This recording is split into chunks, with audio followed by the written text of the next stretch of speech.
मैं असल बताना यह चाहता हूं कि हुकूमतों को बदलना, सियासत में इन्वॉल्व होना, वोटों को यकीनी बनाना, 100% वोट देना, यह दीनी काम है, यह इस्लामी काम है। मैं इस तरफ तवज्जो दिलाना चाहता हूं। हदीस से भी हमें पता चलता है, कुरान से भी हमें पता चलता है कि हम जुल्म न सहें, हम जुल्म करने वाले हाथों को रोक लें, बस में चले, काट दें। अभी वक्त है हमारे पास, हम अपने अंदर यह स्ट्रेटजी पैदा करें, हम अपने अंदर यह हौसला पैदा करें। कितने ऐसे नौजवान हैं जिनके 18 साल हो चुके हैं लेकिन उन्होंने अभी तक वोटर आईडी नहीं बनाई।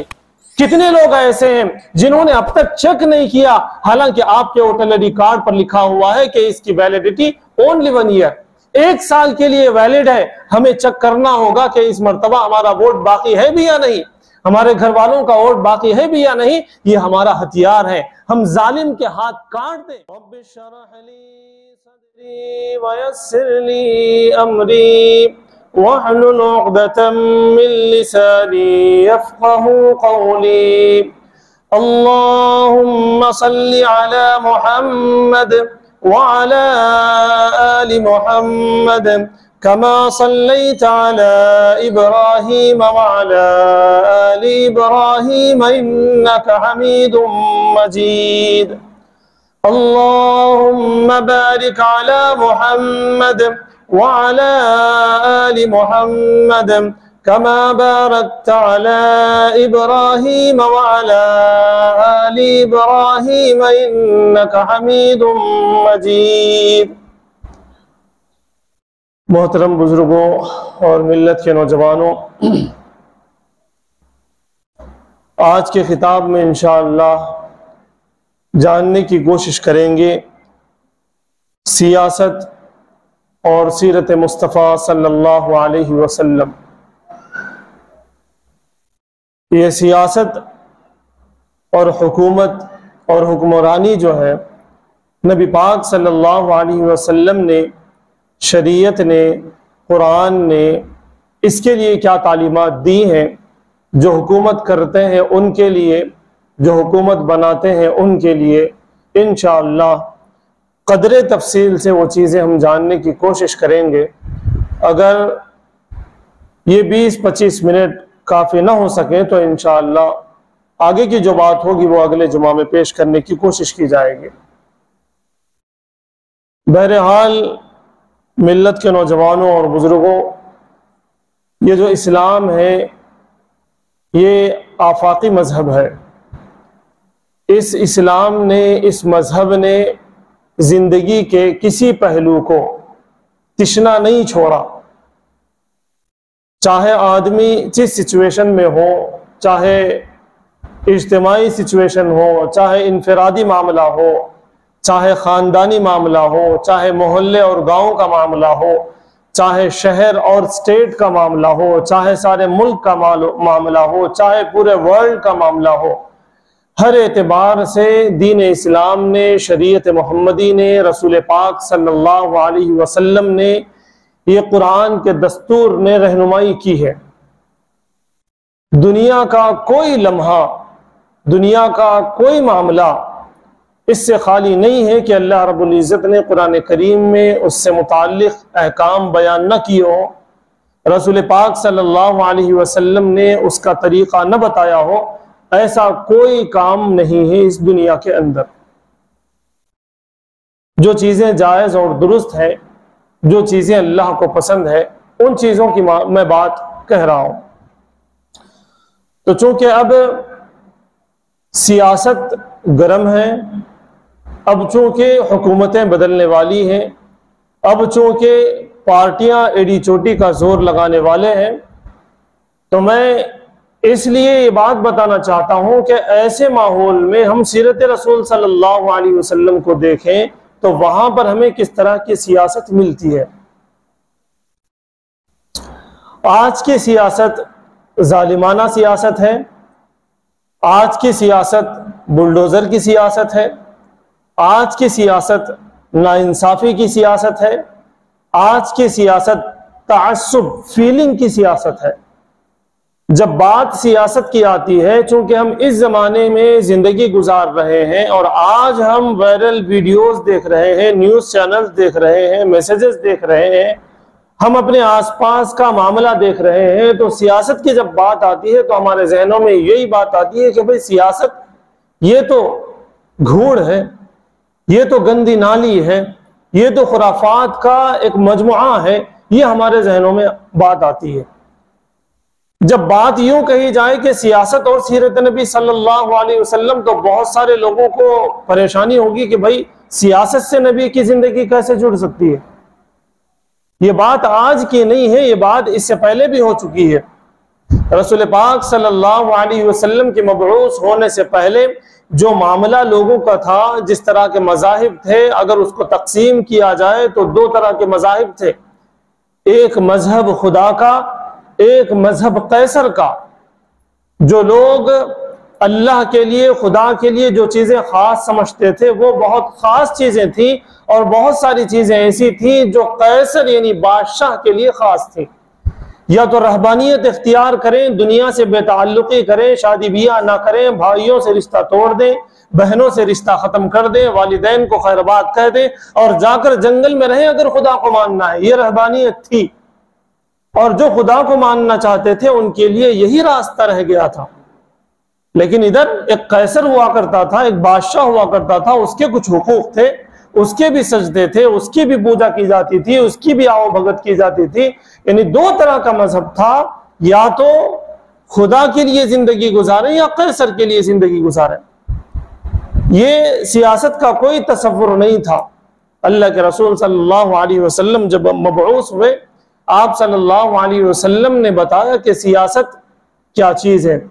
अरबी लफ्ज है असल में ये सियासत। सियासत का मतलब मेरे दोस्तों अरबी जुबान में ये है कि इस्लाह जात, इस्लाह मुआशरत, इस्लाह हुकूमत, ये है सियासत का मतलब। सियासत का मतलब वो नहीं है जो कि गंदी नाली हम जो समझ रहे हैं। सियासत का मतलब वो नहीं है कि जो एक दूसरे को लड़ाएं भिड़ाएं और अपन मजे में रहें। सियासत का मतलब ये नहीं है कि फीलिंग्स लोगों के अंदर लाएं और लोगों को जो है झगड़ों में और फसाद में ला दें। ये सियासत नहीं है। सियासत का मतलब ये है कि इस्लाह जात, अपनी इस्लाह, इस्लाह माशरत, सारे कल्चर की इस्लाह, इस्लाह हुकूमत, जो हुकूमत कर रहे हैं उनकी भी इस्लाह, ये असल में सियासत है। सियासत इसको कहते हैं। बहरहाल अरबी में जो सियासत है, और अरबी से ही जो सियासत का लफ्ज लिया गया है, इसका मतलब तो ये है। जब तसव्वुर ये था, अल्लाह के रसूल सल्लल्लाहु अलैहि वसल्लम मबऊस हुए तो आपने फरमाया, एक हदीस का टुकड़ा है, व इन्नहु ला नबिय्य बअदी व सयकूनु खुलफा। अल्लाह के रसूल सल्लल्लाहु अलैहि वसल्लम ने इरशाद फरमाया कि मैं आखिरी नबी हूं, मेरे बाद कोई नबी आने वाले नहीं है, हाँ मेरे बाद खुलफा होंगे। ये क्यों अल्लाह के रसूल सल्लल्लाहु अलैहि वसल्लम ने इरशाद फरमाया? यह हदीस मुबारक बड़ी लंबी है, मैंने उसका एक हिस्सा आपके सामने बयान किया है। इससे पहले के हिस्से में ये बात है कि बनी इसराइल में एक नबी के बाद दूसरे नबी आते और वो लोग अपने नबियों को खत्म ही कर देते, अपने नबियों की नाफरमानी करते, अपने नबियों को सताते। अल्लाह के रसूल ने फरमाया कि मैं भी नबी हूं, मेरे बाद कोई नबी आने वाला नहीं है, लेकिन मेरे बाद मेरे खुलफा होंगे। इस लफ्ज से कि मेरे बाद खुलफा होंगे, हमें इस बात का पता चलता है कि उसके बाद सियासत होगी। और सियासत कैसी? इस्लाह जात, इस्लाह माशरत और इस्लाह हुकूमत, यानी अपनी भी इस्लाह, कल्चर की भी इस्लाह, और जो हुकूमत करेंगे उनकी भी इस्लाह होती रहेगी। तो यूं हुकूमतें आएंगी, हुकूमतें जाएंगी, ये सही सियासत होगी। मैं आपको ये सारी बातें क्यों बता रहा हूं? इसलिए कि अभी जो सियासत का बाजार गर्म है, उसमें हमारा रोल क्या होगा, हम क्या रोल प्ले करेंगे, इस्लाम हमसे क्या चाहता है, सीरत मुस्तफ़ा सल्लल्लाहु अलैहि वसल्लम से हमें क्या तालीमात मिलती है कि हमें क्या करना चाहिए, मैं दरअसल वो बताना चाहता हूं। जैसा कि मैंने बताया कि दीन इस्लाम से पहले दो तरह की सियासत थी, दो तरह के मज़ाहिब थे, एक खुदा के लिए और दूसरे कैसर के लिए। अब वो बात न रही, बल्कि इस्लाम ने ये बात वाज़े तौर पर बता दी कि ये जो सियासत होगी, ये जो इताअत होगी, वो सिर्फ और सिर्फ अल्लाह की इताअत होगी। अल्लाह की इताअत में किसी और की इताअत की कोई गुंजाइश अल्लाह रब्बुल इज्जत ने बाकी नहीं रखेगी। अल्लाह के रसूल सल्लल्लाहु अलैहि वसल्लम ने फरमाया कि ये जो दुनिया है, ये जो जमीन है, इस जमीन का मालिक अल्लाह है। और इंसान इस पर अमानतदार हैं, वो इसका सही इस्तेमाल करेंगे, लेकिन खुदा ही इसका मालिक होगा। ऐसा नहीं कि कैसर इसका मालिक है, बादशाह इसका मालिक है, ये अमानतदार है, ये नौकर चाकर हैं। जो भी हुकूमत में बैठे हुए होंगे वो सारे के सारे अल्लाह के गुलाम होंगे और इस संसार की वो हिफाजत का जिम्मा लेंगे। वो इसके मालिक नहीं है, वो अमानतदार हैं। उन्हें अमानतदारी के साथ इस सिचुएशन को डील करना होगा। ये इस्लामी तालीमात बताते हैं, ये कुरान करीम बताता है, ये शरीयत मोहम्मदिया बताता है। इसके बाद मैं आपको बताता हूँ, अल्लाह रब्बुल इज्जत ने इरशाद फरमाया, वहुवल्लज़ी फिस समाई इलाहुन व फिल अर्दि इलाहुन व हुवल हकीमुल अलीम। इस पूरे संसार का, इन आसमानों का खुदा एक है, इस जमीन का खुदा एक है, पूरी दुनिया का खुदा एक है, यानी मालिक एक है। जिसको जहां हुकूमत मिलेगी वो वहां का मालिक नहीं होगा, वो तो अमानतदार है, वो तो नौकर चाकरों में उसका हिसाब है। इस बात को जहन में रखना चाहिए। हुकूमतों को इस्लाम ने ये तसव्वुर दिया है, ये इस तरह की गाइडेंस से इस्लाम ने दिया है और कुरान ने दिया है कि जिस पर भी जो हुकूमत करेगा तो वो अल्लाह का नायब होगा। जैसा कि आप जानते हैं, अल्लाह रब्बुल इज्जत ने इंसान को अपना नायब बनाकर पैदा किया है। तो नायब का काम क्या होता है कि वो जिस चीज की वो नियाबत कर रहा है उस पर कब्जा कर ले। इसकी उसको इजाजत नहीं होती, गुंजाइश नहीं होती, बल्कि वो तो नौकर चाकर है, वो तो एक जिम्मेदारी अदा कर रहा है, उस पर एक बोझ डाला गया है। तो जहां जो हुकूमतें होंगी उनकी जिम्मेदारी ये होगी कि अल्लाह के बंदों की जो जरूरियात होंगी उसकी कफालत वो करे, उसको पूरा करने की वो कोशिश करे। चाहे के लोगों को तंग किया जाए, चाहे के लोगों को सताया जाए, इसकी इजाजत नहीं है। चाहे जिस पैमाने पर हुकूमत मिले, चाहे काउंसलर हो, चाहे प्राइम मिनिस्टर हो, उनकी जिम्मेदारी यह है कि वो इंसानों की राहत के लिए, इंसानों की आसानी के लिए, सहूलत के लिए जो काम हो सकते हैं वो काम अदा करते रहें। अल्लाह रब्बुल इज्जत ने इरशाद फरमाया, अला लहुल खल्क़ वल अम्र तबारकल्लाहुल आलमीन। अल्लाह रब्बुल इज्जत ने इरशाद फरमाया कि हुकूमत सिर्फ और सिर्फ खुदा की है, हुकूमत किसी और की नहीं हो सकती, हुकूमत सिर्फ और सिर्फ खुदा की है।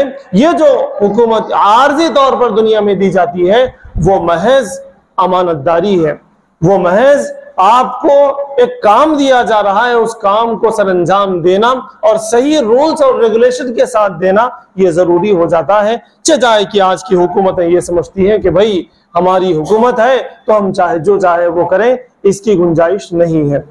इसको एक बहुत बड़े तारीख दाने नबी पाक सल्लल्लाहु अलैहि वसल्लम के बारे में लिखा, द 100 जो किताब है जिसको माइकल एच हार्ट ने लिखा है, द 100, उसके अंदर उसने मजबूरी के साथ, आप समझ सकते हैं मजबूरी के साथ या फिर यकीन के साथ या फिर ईमान के साथ, जिस एतबार से भी उसने लिखा, द 100 जो उसकी किताब है उसके अंदर उसने अजीम रहनुमाओं को जमा किया है। जो दुनिया भर में सबसे अजीम रहनुमा चले हैं उनके 10 लोगों, 100 लोगों की हिस्ट्री और 100 लोगों के नाम उसने वहां पर जमा किया है और उसने उसमें रसूल पाक सल्लल्लाहु अलैहि वसल्लम का नाम सरे फहरिस्त लिखा है, सबसे ऊपर उसने लिखा। वो मुसलमान नहीं, वो मुसलमानों का दुश्मन, वो इस्लाम को बिलीव नहीं करता, वो तो इस्लाम को खत्म करने की उसने जिंदगी भर कोशिश की, लेकिन जब उसने द 100 बुक लिखी तो वो मजबूर हो गया कि अल्लाह के रसूल सल्लल्लाहु अलैहि वसल्लम का नाम सर फहरिस्त लिखे। और उसने क्या कहा, उस पर आप परेशान होंगे। उसने कहा कि नबी का नाम इसलिए भी इसमें सबसे ऊपर लिखना पड़ रहा है कि ये वाहिद इंसान है जो मजहब और इंसानियत दोनों की सतह पर ये रोल मॉडल है। मजहब के एतबार से भी और सियासत के एतबार से भी, हुकूमत के एतबार से भी इनकी जिंदगी ऐसी बेदाग है, इनकी हुकूमत ऐसी बेदाग है, इनके उसूल ऐसे नपे तुले हैं कि उनको मैं फर्स्ट नंबर पर रखने पर मैं मजबूर हो गया हूं।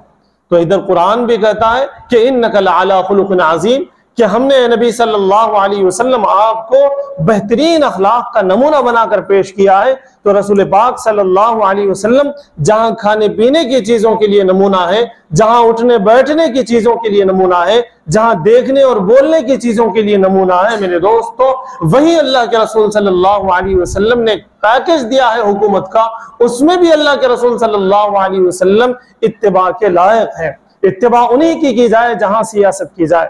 अगर वक्त होगा तो मैं बताऊंगा, वरना अगले हफ्ते में बताऊंगा कि रसूल पाक सल्लल्लाहु अलैहि वसल्लम की सियासत कितनी साफ सुथरी।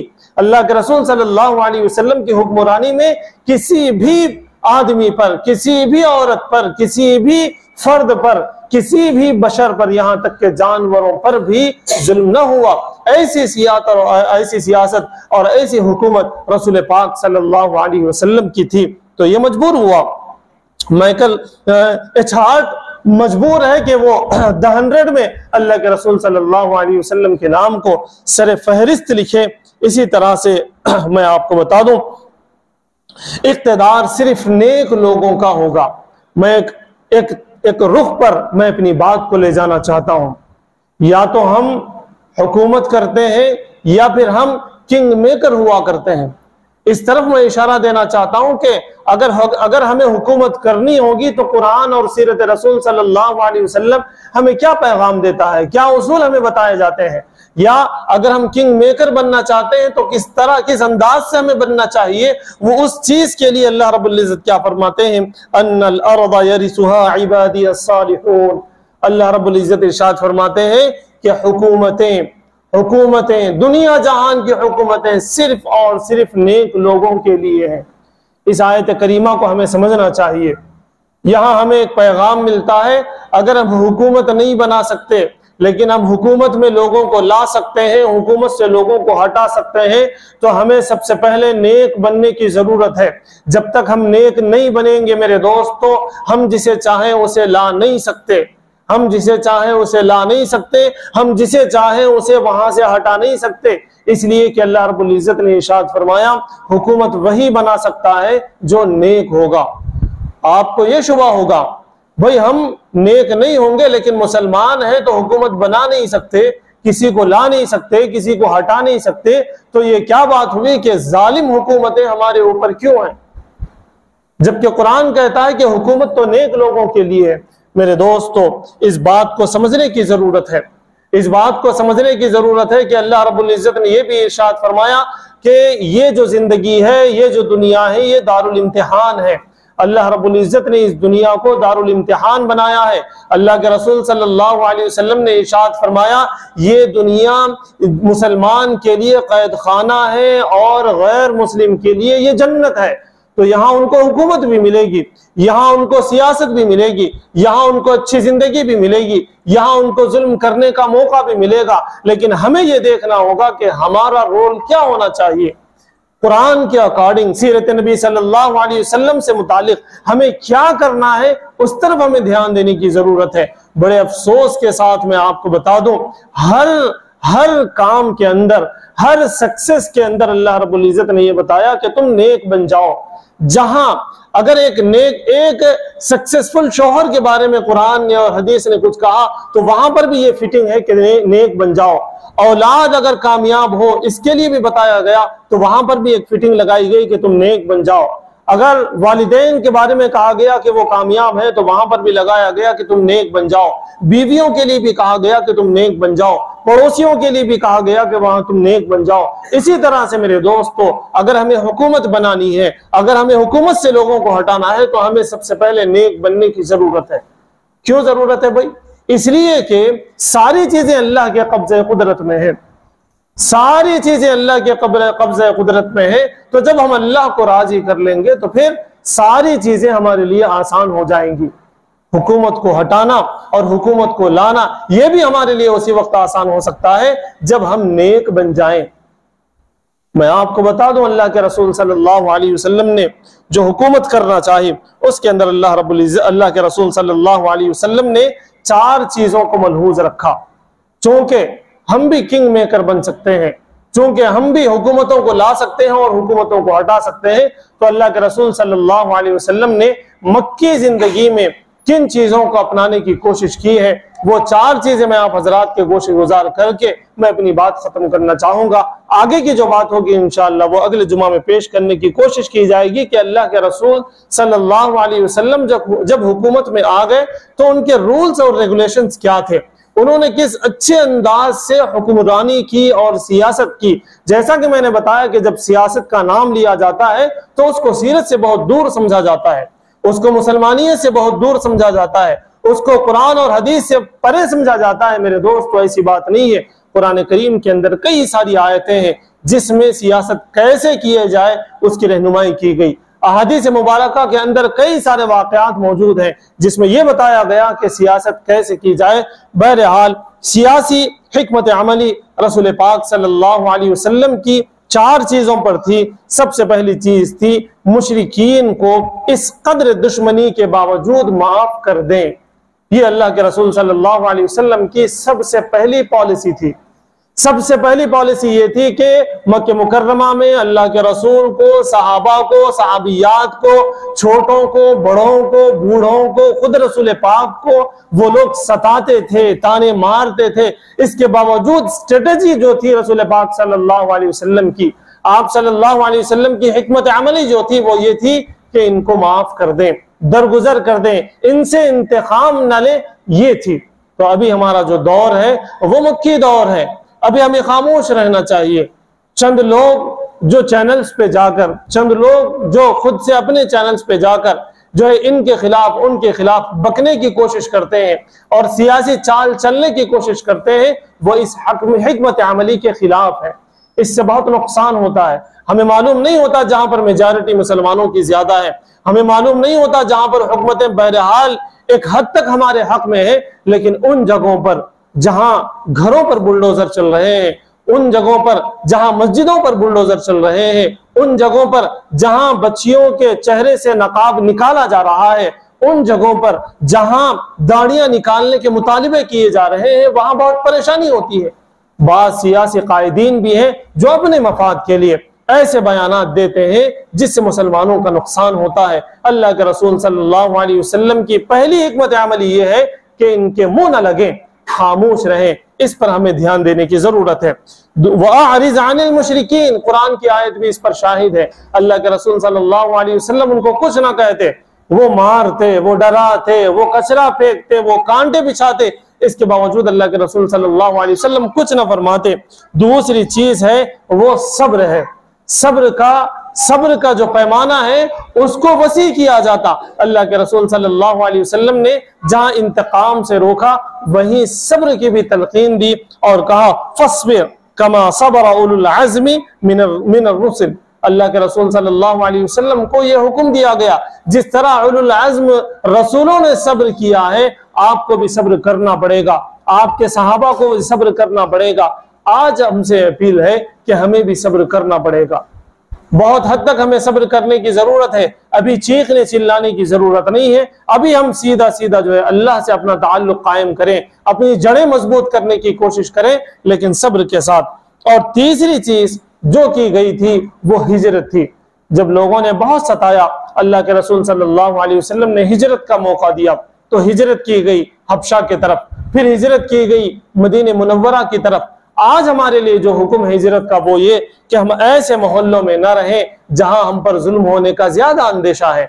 ऐसे कॉलेजेस और ऐसे स्कूल्स में हम ना रहें, हमारे बच्चे ना रहें जहां हमारे दीन का खतरा है, जहां हमारे इस्लाम का खतरा है, जहां हमारे कल्चर का खतरा है। ऐसे जगहों पर रहने की हमें इजाजत नहीं है। उन मोहल्लों से हम हिजरत कर दें, उन स्कूलों और उन कॉलेजों से हम अपने बच्चों को निकाल दें।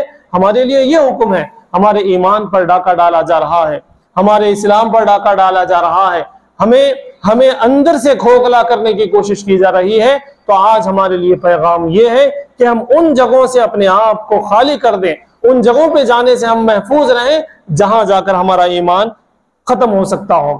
चौथी चीज जो थी वो सबसे आखिर में आती है, अभी उसका एक हद तक हमारे पास मामला है, वो है दिफा करने का हुक्म दिया गया। अल्लाह के रसूल सल्लल्लाहु अलैहि वसल्लम को कुरान के जरिए से बताया गया, उदिन लिल्लदीन युकातलून बिअन्नहुम ज़ुलमू, जिन लोगों पर जुल्म किया जा रहा है उनको यह हुक्म दिया जाता है कि वो पलटवार करें, डिफेंस करें, दिफा करें। तो आज हमारे पास डिफेंस के लिए, आज हमारे पास पलटवार के लिए एक मौका है कि हमारे यहाँ इलेक्शन आने वाले हैं। मैं इस तरफ तवज्जो दिलाना चाहता हूँ जिस वक्त जिस तरह का हम इक़दाम कर सकते हैं, पलटवार कर सकते हैं, हुकूमतों को बदलने की जो है हम सख्त रख सकते हैं, उसी एतबार से हमें आगे बढ़ने की कोशिश करना चाहिए। मैं असल बताना यह चाहता हूं कि हुकूमतों को बदलना, सियासत में इन्वॉल्व होना, वोटों को यकीनी बनाना, 100% वोट देना, यह दीनी काम है, यह इस्लामी काम है। मैं इस तरफ तवज्जो दिलाना चाहता हूं। हदीस से भी हमें पता चलता है, कुरान से भी हमें पता चलता है कि हम जुल्म न सहें, हम जुल्म करने वाले हाथों को रोक लें, बस में चले, काट दें। अभी वक्त है हमारे पास, हम अपने अंदर ये स्ट्रेटजी पैदा करें, हम अपने अंदर ये हौसला पैदा करें। कितने ऐसे नौजवान हैं जिनके 18 साल हो चुके हैं लेकिन उन्होंने अभी तक वोटर आईडी नहीं बनाई। कितने लोग ऐसे हैं जिन्होंने अब तक चेक नहीं किया, हालांकि आपके वोटर आईडी कार्ड पर लिखा हुआ है कि इसकी वैलिडिटी ओनली 1 ईयर, 1 साल के लिए वैलिड है। हमें चेक करना होगा कि इस मर्तबा हमारा वोट बाकी है भी या नहीं, हमारे घर वालों का वोट बाकी है भी या नहीं। ये हमारा हथियार है। हम जालिम के हाथ काट दें, बस चले उसकी गर्दन काट दें, लेकिन हम इसका सही इस्तेमाल करें।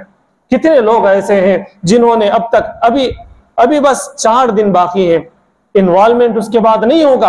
आपसे गुजारिश है, इसका इख्तियार आपके पास है, इसका हक आपके पास है। आप अपने करीबी मी सेवा में चले जाएं, आंगनवाड़ी में चले जाएं, आपके पास मोबाइल फोन मौजूद है, उसमें आप ऐप डाउनलोड कर लें और वहां से अपना वोट रजिस्टर करा दें। देख लें, चेक भी कर लें कि आपका वोट बाकी है या नहीं है। इसकी बहुत अहम जरूरत है। ये दिफा का मौका है, ये कुरान से साबित है, ये हदीस से साबित है कि हम दिफा करें, हम लड़कर हम क्या करें, जालिम हुकूमतों को हटाने की कोशिश करें। मैं यहां से इस बात का ऐलान नहीं करता, ये पैगाम नहीं देता कि आप वोट किसे दें। मैं बस इतना कहना चाहता हूं कि हमारे एक एक नौजवान लड़के और लड़की का वोट हो जाए। मैं कॉलेज में पढ़ाता हूं, बड़े अफसोस के साथ कहना पड़ता है, मैंने ऐलान किया कि किस किस का वोटर आईडी भी नहीं बना, पिछले हफ्ते की बात है। आप यकीन जानिए 90% लड़के और लड़कियों ने अपना हाथ उठाया कि अब तक उन्होंने इन्वॉल्वमेंट नहीं करवाया। हम किधर जा रहे हैं, हमारा क्या हाल हो रहा है। लोग ये बता रहे हैं कि भाई डिटेंशन कैंप्स बन चुके हैं, वहां पर ठोसा डाला जाएगा, उसमें डाला जाएगा, और हम है कि भाई हमारे जू नहीं दौड़ती। आपसे गुजारिश है, हमारे एक एक नौजवान तक पहुंचे, इस पैगाम को पहुंचाएं और उनका वोट जो है करवा दें। और जितने लोग ये समझ रहे हैं कि भाई हमारा तो वोट बना हुआ है, उनसे अदबन गुजारिश है, एक गुजारिश है उनसे कि वो देख लें वोट बाकी है या कट चुका है, फिर उसका एप्लीकेशन देना पड़ेगा, प्रोसेस होंगे, उसके बाद आपका वोट आएगा।